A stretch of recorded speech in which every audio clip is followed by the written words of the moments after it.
Assalamualaikum warahmatullahi wabarakatuh. Perkenalkan, nama saya Caturinda Safitri, NIM 5020038, Program Studi Pendidikan Guru Sekolah Dasar kelas 5A. Tujuan pembuatan video ini adalah untuk memenuhi tugas mata kuliah Sastra Anak dengan Ibu Dian Ramadhani Lazuardi, Magister Pendidikan. Terdapat 5 bahasan pokok di dalam video kali ini. Yang pertama, kaitan sastra anak dengan pendidikan karakter, sastra anak di usia awal, bacaan non-fiksi anak, komik anak, dan pembelajaran sastra anak. Sebelum kita membahas kaitan sastra anak dengan pendidikan karakter, perlu kita ketahui terlebih dahulu yaitu pendidikan karakter itu apa sih? Nah, karakter itu sendiri yaitu berasal dari bahasa Yunani yaitu to mark yang artinya menandai. Dalam artian istilah ini lebih terfokus pada tingkah laku.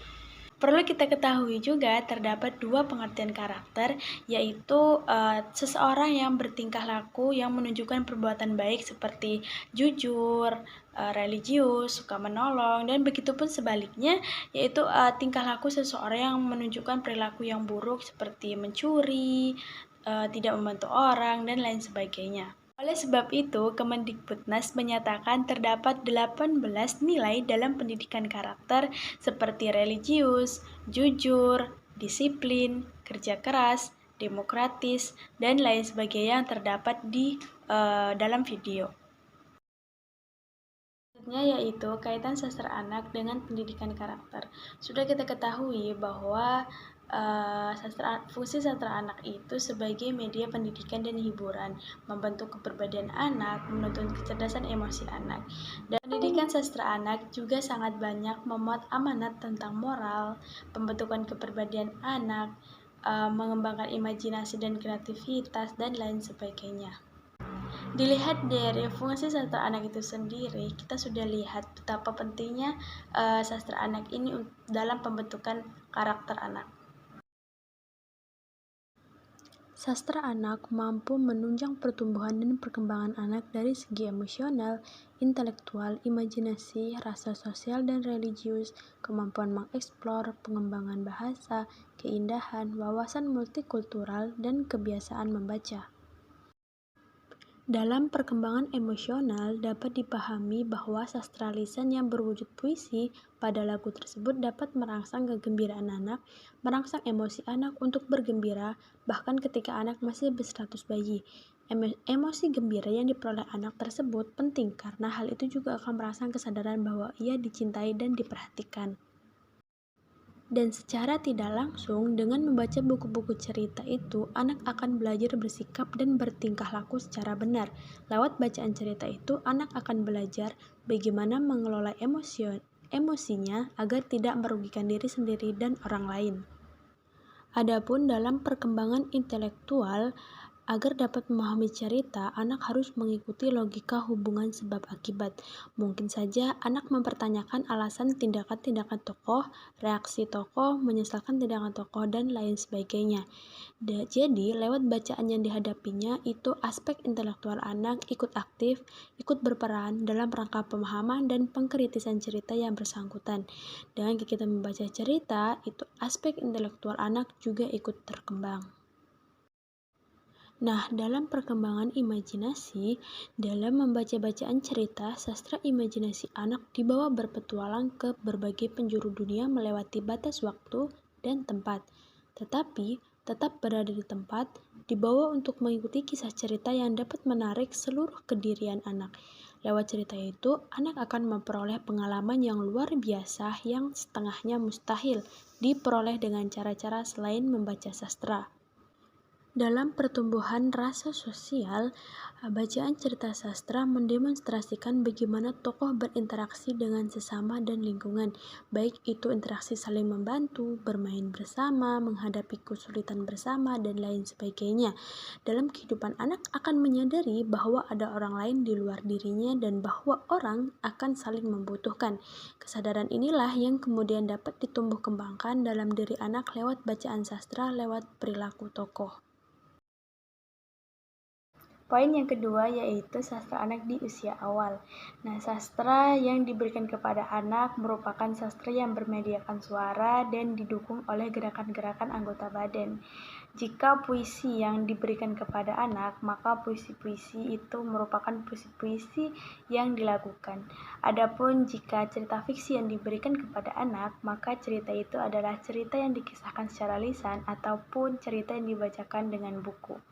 Zaman dahulu bahkan sampai sekarang, orang tua atau ibu sering menyanyikan lagu-lagu kepada anaknya dengan maksud untuk menabobokan agar anaknya cepat tidur atau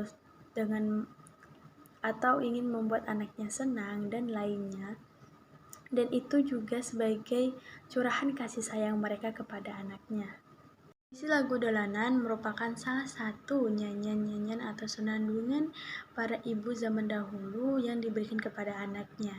Nah, keindahan puisi ini bisa kita lihat dari permainan bahasa yang berupa bentuk paralelisme, struktur atau pengulangan, baik itu pengulangan bunyi maupun pengulangan kata. Puisi lagu dolanan berbahasa Indonesia dan pada umumnya tidak diketahui siapa penciptanya karena ditulis pada era modern. Kandungan makna puisi dolanan misalnya berkaitan dengan masalah binatang, lingkungan, dan lain sebagainya.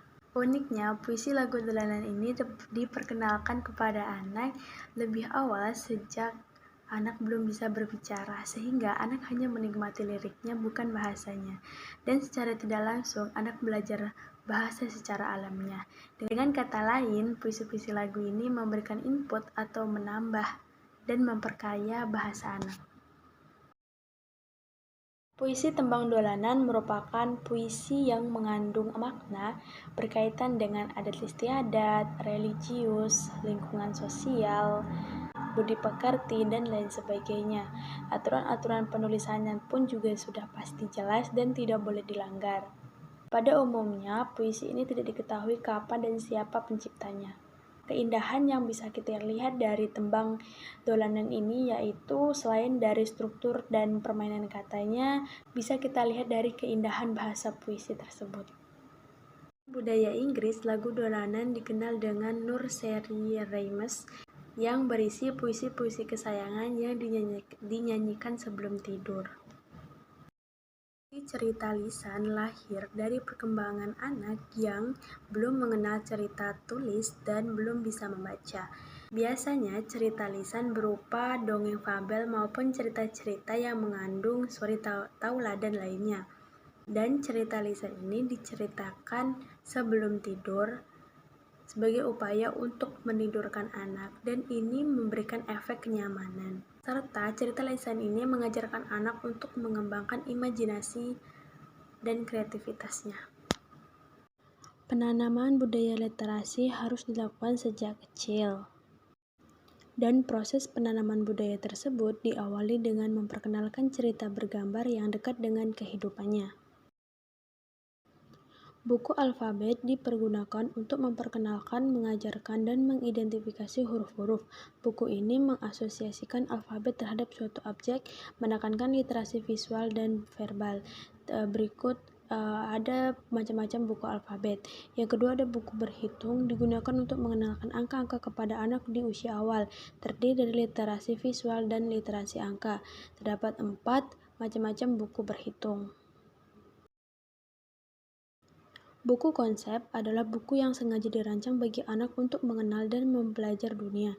Terdiri dari objek atau berbagai konsep abstrak. Jenis buku konsep seperti konsep tunggal dan konkret dan konsep kompleks dan adapun prinsip buku alfabet, buku berhitung, dan buku konsep yaitu 1. Tujuan pembelajaran jelas, 2. Ilustrasi jelas, 3. Gambar familiar dan dekat dengan dunia anak, 4. Asosiasi antara gambar dan tulisan harus jelas. Jika mempergunakan huruf alfabet dan angka, informasi yang disampaikan harus akurat. Buku gambar tanpa kata, buku yang alur ceritanya disajikan dengan gambar-gambar, dibuat untuk mendorong imajinasi pembaca dan pencerita. Berikut karakteristik dan tujuan gambar tanpa kata. Terakhir, buku bergambar. Buku bergambar merujuk pada pengertian yang beragam. Format buku bergambar juga beragam, biasanya untuk anak-anak di usia awal, gambar lebih besar.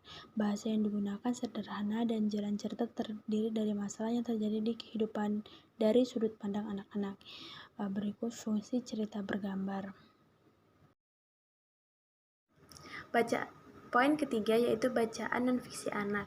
Bacaan non-fiksi anak merupakan karangan yang dibuat berdasarkan kejadian nyata atau disusun berdasarkan kenyataan. Bacaan non-fiksi anak ada dua, yaitu buku informasi dan biografi. Buku informasi. Dengan membaca buku informasi, anak akan mendapatkan informasi yang berdasarkan fakta dari bacaan tersebut. Hal ini ditujukan untuk memenuhi rasa keingintahuan pembaca anak yang sangat tinggi terhadap berbagai hal di sekelilingnya. Kedua, biografi atau riwayat hidup orang-orang terkenal banyak ditulis dan karenanya orang dapat mengetahui berbagai hal yang menyangkut kediriannya.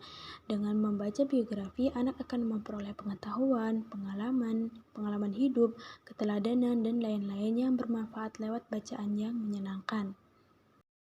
Yang keempat, ada komik anak. Komik adalah suatu bentuk seni yang menggunakan gambar-gambar tidak bergerak yang disusun sedemikian rupa sehingga membentuk jalinan cerita. Biasanya komik ini dicetak di atas kertas dan dilengkapi dengan teks. Struktur komik, pertama ada penokohan, yaitu subjek yang dikisahkan dalam komik. Kalau dengan dongeng fabel, yaitu seperti kelinci, monyet, gajah, dan hewan-hewan lainnya. Dua, alur, yaitu rangkaian peristiwa yang sebab akibat. Ketiga, tema dan moral. Aspek ini yang ingin disampaikan kepada pembaca seperti budi pekerti, tolong menolong, rendah hati, dan lain sebagainya. Yang terakhir ada gambar dan bahasa. Adapun jenis-jenis komik anak, yang pertama ada komik strip dan komik buku. Komik strip adalah komik yang hanya terdiri beberapa panel gambar saja. Namun dilihat dari segi isi, ia telah mengungkap sebuah gagasan yang utuh. Sedangkan buku komik adalah komik yang dikemas dalam bentuk buku dan satu buku biasanya menampilkan sebuah cerita yang utuh. Yang kedua yaitu komik humor dan komik petualangan. Komik humor adalah komik yang secara isi menampilkan sesuatu yang lucu, sedangkan komik petualangan berwujud buku dan berseri yang tiada habis-habisnya. Yang ketiga ada komik biografi dan komik ilmiah. Komik biografi adalah berisi kisah hidup seseorang tokoh sejarah, sedangkan komik ilmiah yaitu berisi tekanan ada pada proses penemuan dan barang-barang temuannya.